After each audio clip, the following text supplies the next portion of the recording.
இன்றைய இறை வார்த்தை.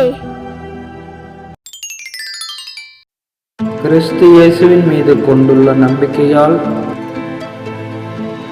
நீங்கள் அனைவரும் கடவுளின் மக்களாய் இருக்கிறீர்கள். தூய பவுல் கலாத்தியருக்கு எழுதிய திருமுகம் அதிகாரம் 3 26வது இறை திருவசனம். கிறிஸ்து இயேசுவின் மீது கொண்டுள்ள நம்பிக்கையால் நீங்கள் அனைவரும் கடவுளின் மக்களாய் இருக்கிறீர்கள்.